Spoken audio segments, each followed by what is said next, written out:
that handsome man. Greggy. It's Greg Warren joining us with the Warren Report. Hey, Greg, how are you? Hey, Tom. Hey, guys. How you doing? Good. Great to see you. Greg, have you seen my Elvira mouse pad here? Yeah, they'd fire you at Procter & Gamble for that, Josh. Yeah, you'd be better off having a Skippy mouse pad than you would an Elvira. Oh, man. Mouse pad. Yeah. I just got some Skippy the other day, Greg. That's some good peanut butter. Well, yeah. I mean, poor people got to eat, too. Now, are you still brand loyal to the various products that you used to? Absolutely. Yeah. The thing about it is it's pretty easy to be brand loyal to those things. Pringles, superior brands, Jif, they are great brands. They're great brands. Did you hear this one? This is kind of interesting, Greg. The Campbell's Soup people are changing the name. They're going to just go with Campbell's. Oh, really? Yeah, kind of the way Dunkin' Donuts is now just Dunkin'. Yeah. This may be happening everywhere. Who knows? They own a lot of other things. This may become now. the Bobbin Show. Bobbin? The Bobbin. Wait a minute. What the hell happened to me? The just Campbell Soup's just going to be Campbell's. Hmm. So I see. They got other stuff out there, I guess. Probably they do. focusing on some other sectors. Yeah. Yeah. Now they've bought other companies and they've grown. You've entertained us at previous sessions of the Warren Report with an analysis of peanut butter because you're kind of an authority. Yeah. Yeah. Did that peanut butter mixed with the jelly ever take off? Goober? I think it did pretty well. It's a niche item, Tom. It's not you're talking about I don't know, probably a half a share point in the category, if that. I mean, it's not gets a lot more attention than it deserves, in my opinion. Oh, so it's like certain things in the world of politics, but Yes, it's a fringe. It affects almost no one, but it's yes. Okay. All right. Okay. Greg, I bet you $50 that if I put a blind taste test of Skippy next to Jif, you couldn't tell me the difference. I would take that bet in a $50. heartbeat. I'll take that bet in a heartbeat. I could easily do that. Yeah. Man. It's there's a little bit. I can taste. There's a slight bit of molasses in Jif that I'm pretty sure I could taste. Really? And Next time you're here, $50.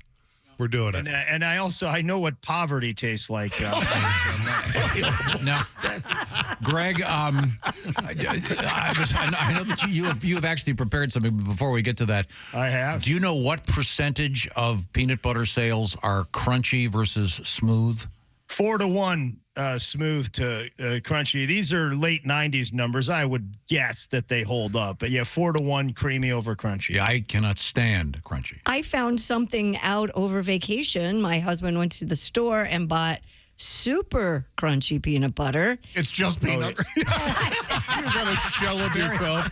It's very dry. But I said, I've always bought you, Jif or Skippy or whatever. Jif Naturals, what I get. And I go, I didn't know you liked crunchy. And he goes, Yeah, an aristocrat. yeah. He goes, well, I didn't want to say anything because I know you don't like it. This is a TV commercial in the making. Yeah. He never has two PB&Js at home. So now he's a super crunchy guy. I had no Okay. idea. Well, good to know. That sounds like a blues song. We I should wish tell you- that to Tad. He's a super crunchy guy. Wow. I wish he would have told me that. I feel bad. He's been eating peanut butter he didn't want. God love him. Now, Greg, are you discussing what the big event you've got coming up just around the corner? Sure. Yeah. Just announced. You're going to be... What, are you getting married? No. Oh. Even better. He's recording a new project, and it's going to be... Tell us just the real quick when and where. I'm recording another comedy special. It's in Columbus, Ohio, at the Funny Bone there. It's a big club, and it's on November 23rd, 1 night only, 2 shows. Pretty excited about it. All right. Nate Great. Bargatze is going to be producing this one as well. He did on my last one, too. That's great. His company is doing it, yeah. So pretty excited. November 23rd. Lee Oswald's last day on Earth. Greg, I accept your offer. I will direct. So you can sign me up. No. I've got a lot of great ideas. Where can we find this, Greg? Tubi? Yeah, just whoopee cushions all over the place.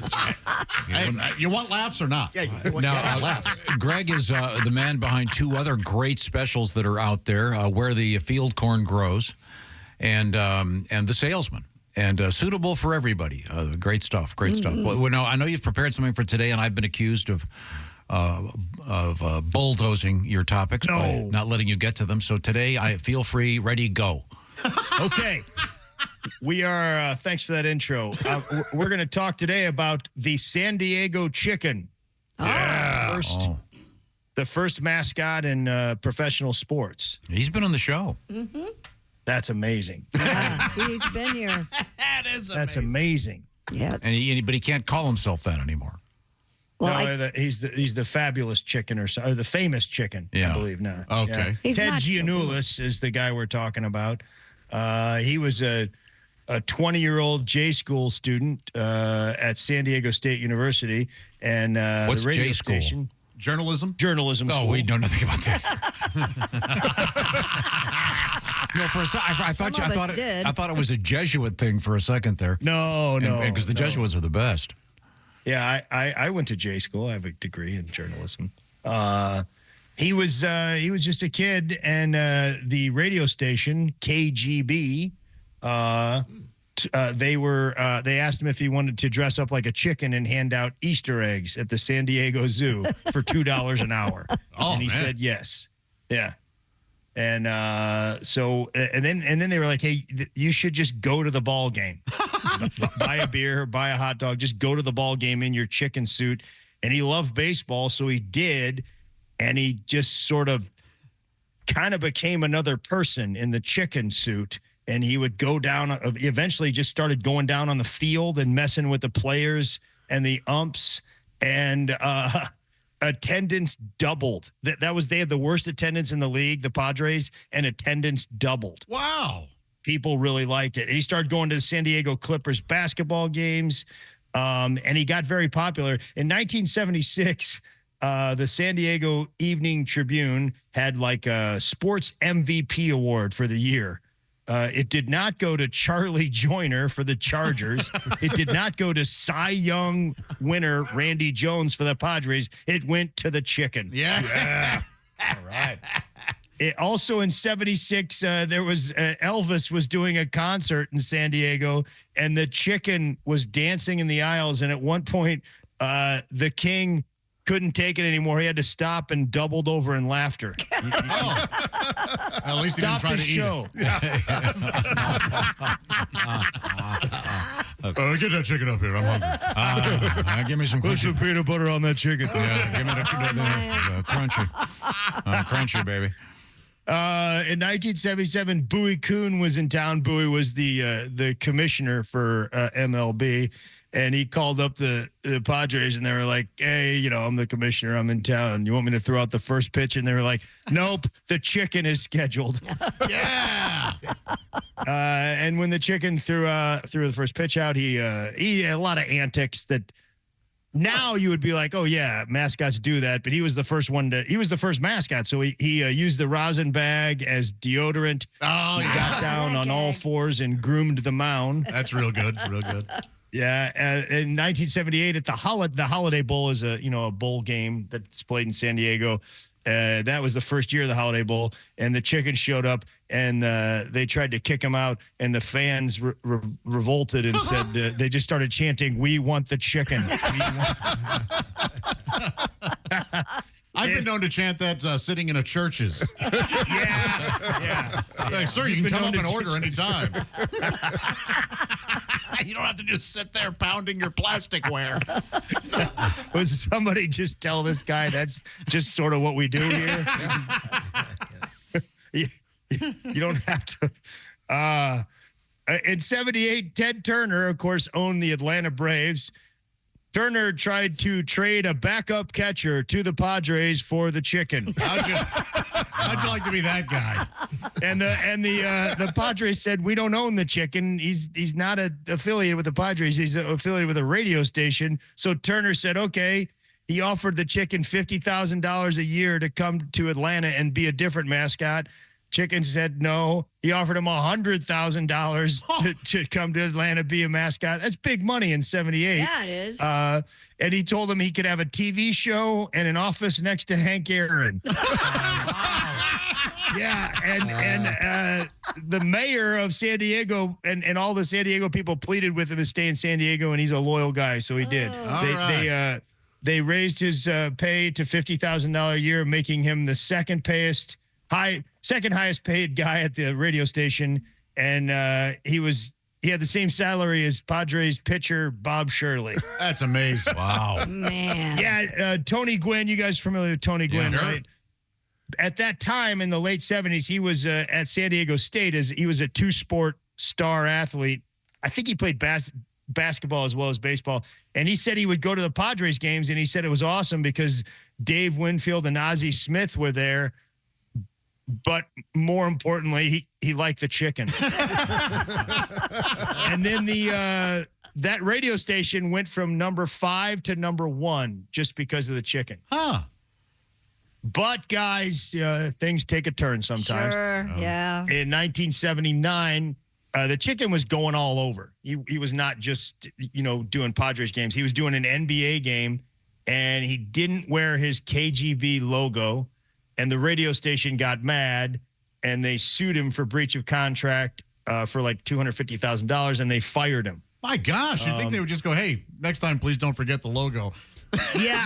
I was thinking the same thing. I think maybe they got that he was trying to distance himself from the radio station and just be his own guy, his own man, his own chicken, as it were. Yeah, yeah. A free range, yeah. Mm-hmm. Yeah. Free the chicken.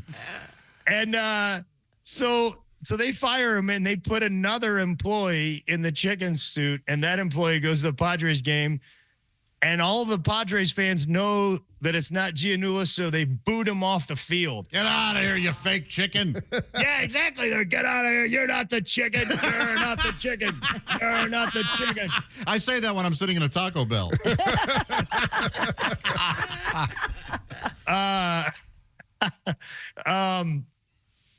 So they sued him, and he got a court injunction that said he was allowed to go, and he just had to come up with another chicken suit. Oh. So he organized this big thing called the rehatching. He put a giant egg, like a styrofoam egg, in the outfield for a week. Okay, and they hyped it up, and then somebody stole the egg. Oh, and they thought it was maybe the radio station, but then it turned out to be just some like vandals. and the vandals said they would give the egg back if they were given 12 tickets to the grand hatching game and all the beer they could drink. And they got talked down to like $20 for beer and 4 tickets. They negotiated with the terrorists? Yes, they negotiated with the terrorists, and they came out pretty well. So the grand hatching thing happened on April 16th, or no, I'm sorry. It happened on June 29th in 79.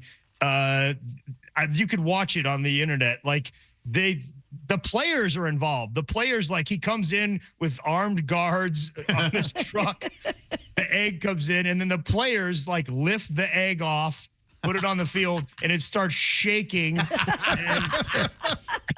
And then they play the Space Odyssey theme, also Sprach Zarathustra or whatever. Sure. Yeah. Yeah, they play that, and then he hatches. He hatches, and he comes out, and people go crazy. The other thing that I enjoyed about that was he made the reporters during the week leading up to the grand hatching, he made them interview him while he was on the inside of the egg. They had to have their microphone up to the egg. So, and then the radio station like sued again. And at one point, there was a hearing where he was in there in his new chicken suit, and they had another guy in the chicken suit in the court, and the judge was like, "No, it doesn't look the same. We're going to go with Giannoulis." So that at that point he was able to do anything. He got huge after that, you guys. Like he had like a TV show with Johnny Bench and Tommy Lasorda for kids. Wow. Yeah. One of his better gags, I thought, is he had like 4 smaller people dress up in chicken suits and like as his children, and they would just imitate whatever he did. He would walk around on the game and oh yeah, that's good. like they were baby chicks. and he started touring, and he would play all kinds of different venues and as the famous all over. chicken. Yeah, I think the Cardinals was the first other baseball team that he went to. So there were no mascots back then. I mean, Josh. He was in the movie Attack of the Killer Tomatoes. Is that right? Okay. He was on a Simon and Simon episode. You gotta like that. Oh, nice. Now, You gotta like that. Now we got to wrap it up. Is he retired now? No, he's injured. He's got had a hip replacement, so he hasn't been doing anything this year. He's 70 years old, but he's still the chicken, and he's still doing it. Okay. How much time do we got to get out? Yeah. Okay, I'm going to tell you about something next week. Okay, good. I'll just make that a segment. Okay. That's fine. That's great. And there's obviously so many imitators. You know, there's the San Diego chicken fillet, but he won't play Sunday games. Just yeah. That's what a dick. he's got his reasons. Well, thanks, Greg Ward. Greg, I forgot to ask. Are you working this weekend? Yeah, I'm doing a show in Youngstown, Ohio. Oh, all right. Yeah. What night? Friday night, and then I'm doing another gig up in Pittsburgh. I don't know if it's, there's a gig up in Pittsburgh, but Youngstown, Ohio, Friday night, a couple of shows. Pretty excited about that. Terrific. Okay, I'll get the details of that, and I'll announce it in just a second. Thank you very much, Greg Warren.